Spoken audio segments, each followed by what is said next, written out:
Old Swanner here. In this lesson we'll take a look at Donovan's classic fingerpick piece, Tangerine Puppet.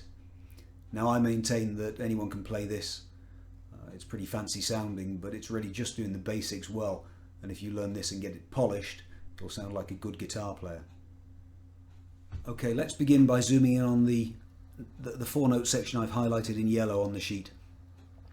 In fact, first up you'll notice I've ditched the capo, although the original is recorded with the capo at fret 3. For our purposes here, some of you may not have capos, so we'll do it without. One benefit of that, it's tougher to do it without the capo than it is with the capo on.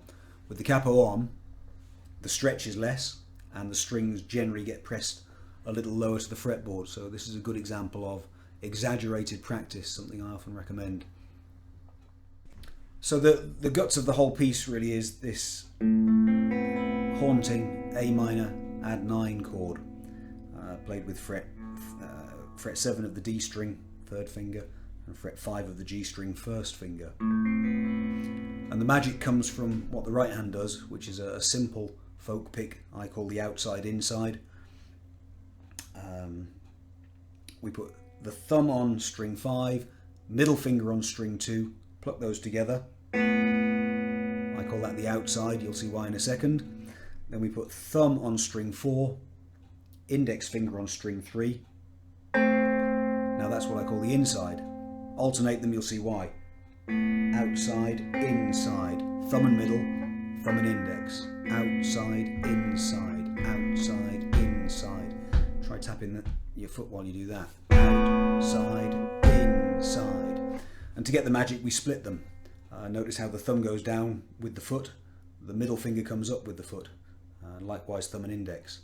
I get outside, inside, outside, inside. It's very logical. When the thumb's going down, the foot's going down, and the thumb comes back up when the foot comes back up. And likewise with the index and middle fingers, they're always following the foot. Everything's really just going down, up, down, up, down, up, down, up, outside, inside, outside, inside, outside, inside. And you can hear once that's up to speed,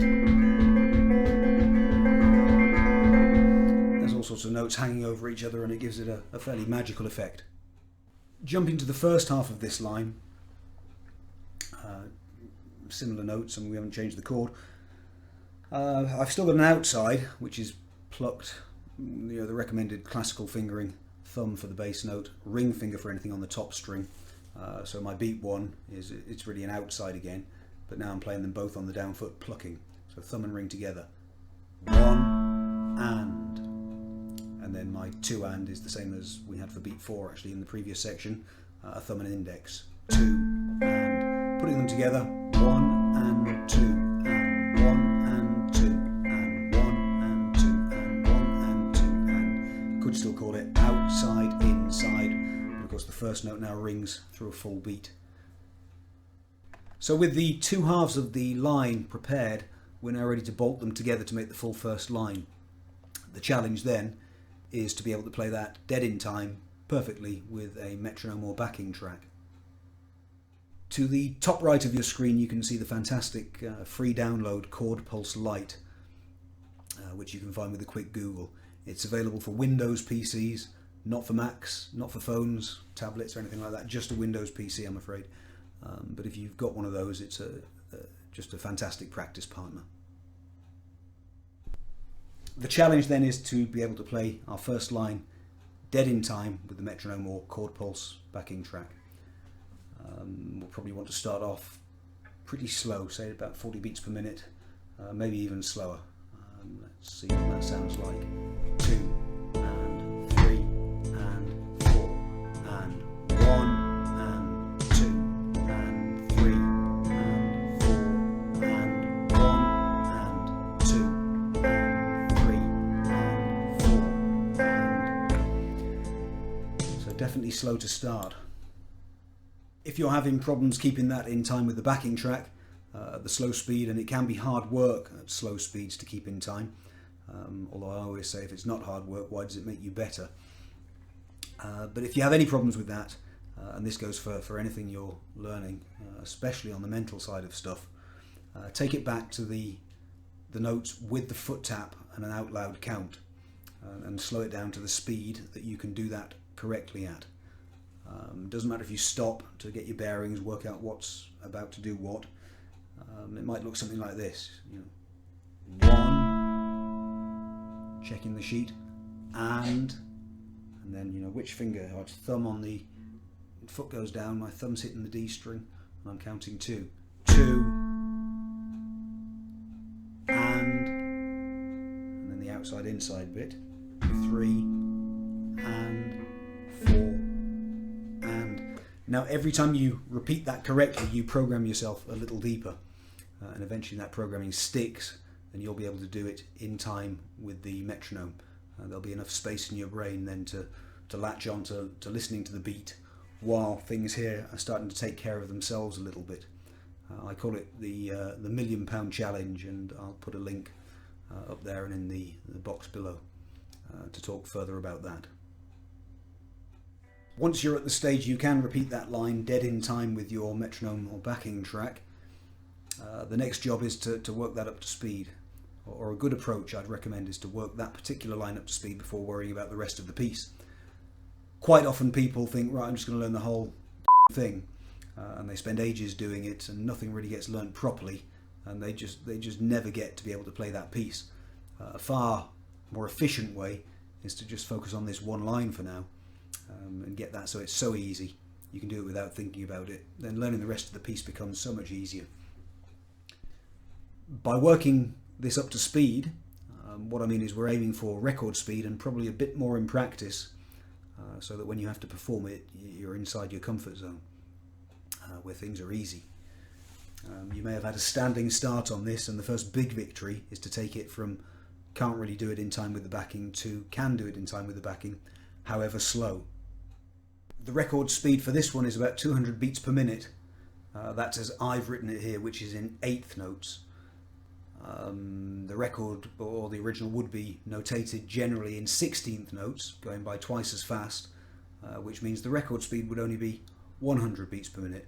But as written here, you're aiming to get this top line up to 200 beats per minute, maybe 220, 230 to give you that little bit of extra comfort zone. Now the way you can do that is to jot down your top speed every day and come back tomorrow and see if it's better. If it is, keep doing what you're doing. If it's not, dig a bit deeper. My usual recommendations are slow down, break down, exaggerate. You could pick things louder. A great one is to turn your volume off on an electric guitar and really give the strings a hammering.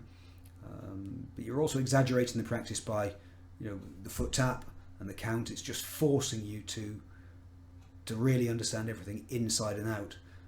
So keep trying different things until you find what makes your speed go up, and that 200 will be there before you know it. Moving now to the second line, you can see that this is really the same thing that we've already seen. It's 2 lots of the outside-inside pattern without playing the final note. So it's outside, inside, outside, in, outside, inside, outside, in. So outside, inside, outside, in. But we need to make sure that last note rings through a full beat, which is where the count comes in. 1 and 2 and 3 and 4 and 1 and 2 and 3 and 4 and 1 and 2 and 3 and 4 and 1 and 2 and 3 and 4 and again running it with the foot tap, then taking it with the backing track. It shouldn't take you long to get that one. And now we're ready to put the first 2 lines together. 1 and 2 and 3 and 4 and 1 and 2 and 3 and 4 and 1 and 2 and 3 and 4 and 1 and 2 and 3 and 4 and 1 and 2 and 3 and 4 and that runs pretty good. I've known it for about 35 years, so it should. Our third line now, which is highlighted in yellow on the sheet, is really just a a compilation of the first two lines. We've got the first half of the top line twinned with the second half of the second line. Or you could just view it as the top line with the last note missed out. Sounds like so. 1 and 2 and 3 and 4 and 1 and 2 and 3 and 4 and 1 and 2 and 3 and 4 and 1 and 2 and 3 and 4 and... It shouldn't take you long to get that one up to speed, assuming you've done the work on the top line. And our final line here is just 3 plucks. We've got thumb and middle. We're playing the second string, so that's middle finger. The thumb will take all these bass notes. All 4 beats have a thumb hit on them. It'll be middle for beat 1, index finger for beat 2, and index finger for beat 3. So it's thumb, middle, thumb and index, thumb on its own, which comes out with my counting foot tap like so. 1 and 2 and 3 and 4 and 1 and 2 and 3 and 4 and 1 and 2 and 3 and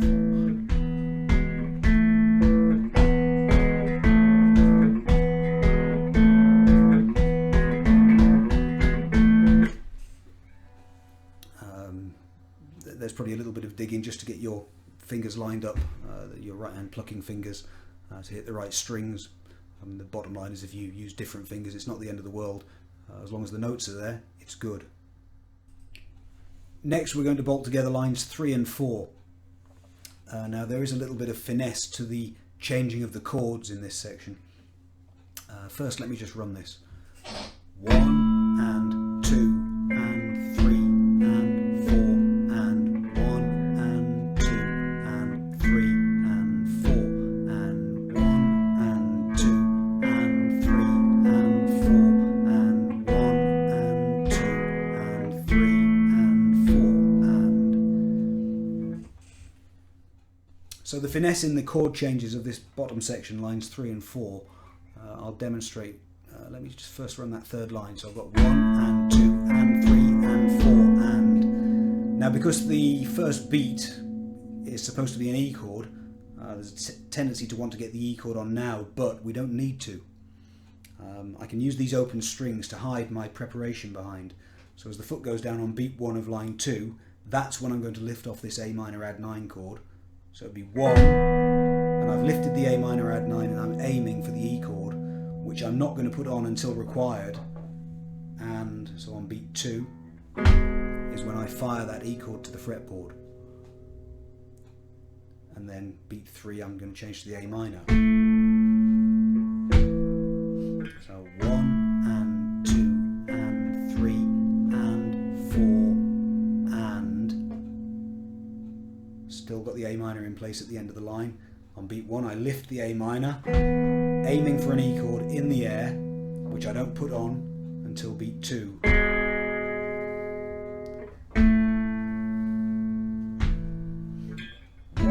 and 2 and 3 and 4 and lift and fire and change and 4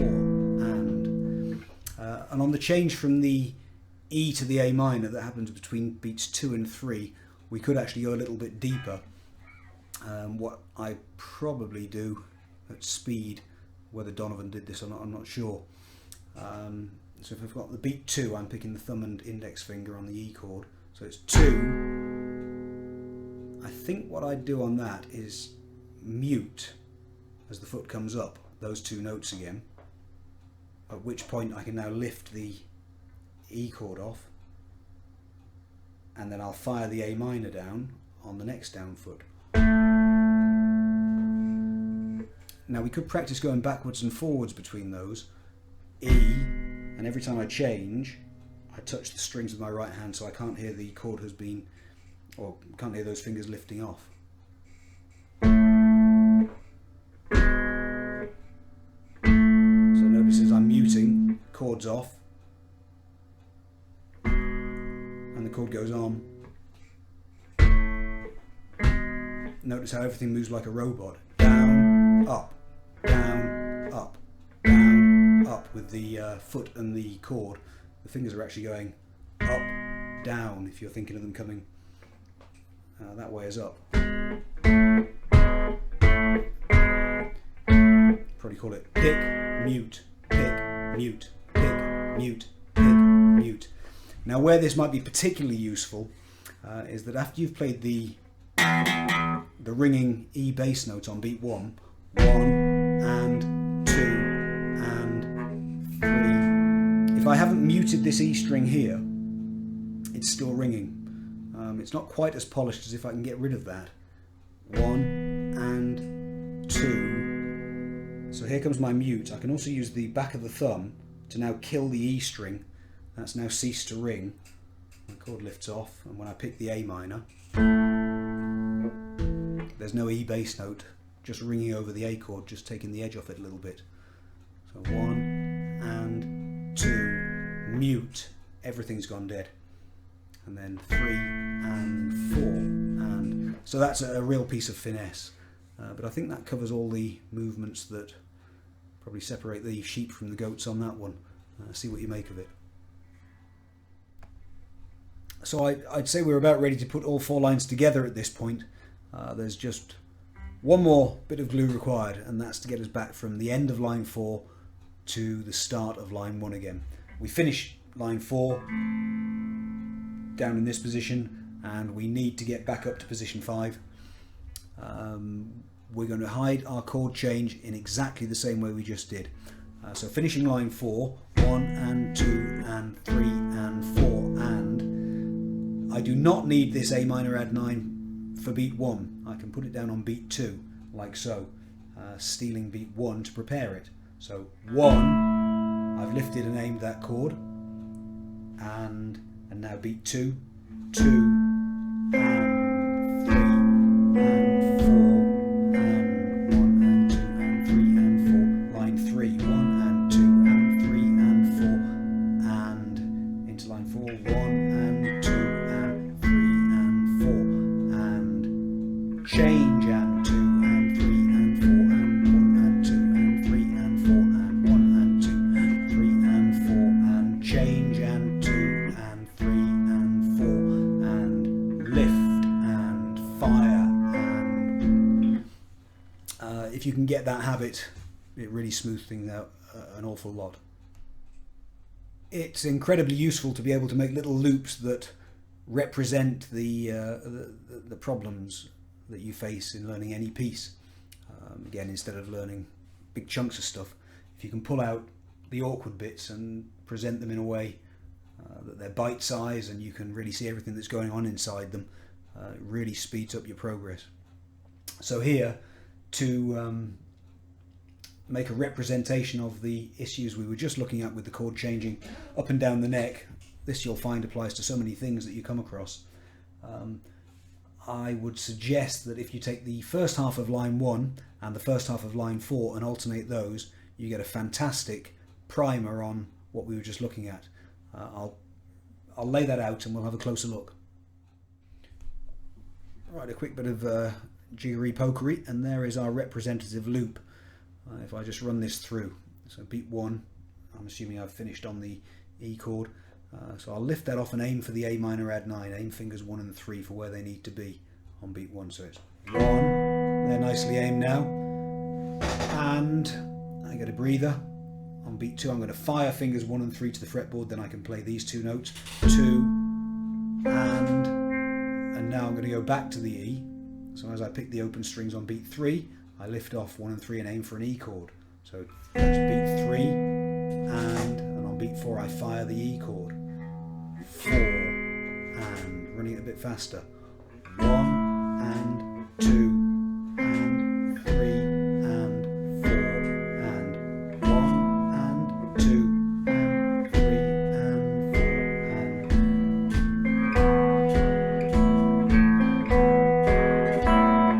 and I want to mute that E string as well on this one. I've never run this exercise myself. I'd want to polish that off. But anyway, if you've got any issues with this, the boxes underneath are what I call benchmarking boxes. You know, you could measure your top speed, that you can do that absolutely perfectly. and it may take you a few runs at it to get it up to speed. But rest assured, you need this to happen at the record speed, 200 beats per minute, again, as I've written it. Otherwise, there's probably going to be some issues in the sound you get when you get that up to speed. This is a great way of zooming in on the awkward bits of anything. It's the ideas that count here more than the piece, probably. But making sure that every building block that's susceptible to any sort of weakness is strengthened beyond the speed you need to play it at to give you that little bit of comfort zone. Fantastic practice tool, and one that I wish I'd learned a whole lot earlier in my guitar playing career. So the final product, the 4 lines just looping round into each other. There are a couple more sections to this on which I could do a similar breakdown possibly in the future. For now, I'll stick this on 74 beats per minute, 75 beats per minute rounded off, so you can see everything that's going on. 1, 2, at the start, 1, 2 and 3 and 4 and 1 and 2 and 3 and 4 and 1 and 2 and 3 and 4 and 1 and 2 and 3 and 4 and 1 and 2 and 3 and 4 and 1 and 2 and 3 and 4 and so on. I'll probably play us out. I'll stick the capo on and play a little bit faster for the outro. Anyway, I shall wish you the best of luck with that. Hopefully you can see the merits of using this tablature approach. If not, I'll probably keep badgering people to do it. It's the biggest breakthrough I ever made in practice, certainly with teaching students, but I use it for myself on much more complex stuff than this, and would be a bit lost without it. Anyway, I wish you success with that, and I'll see you around.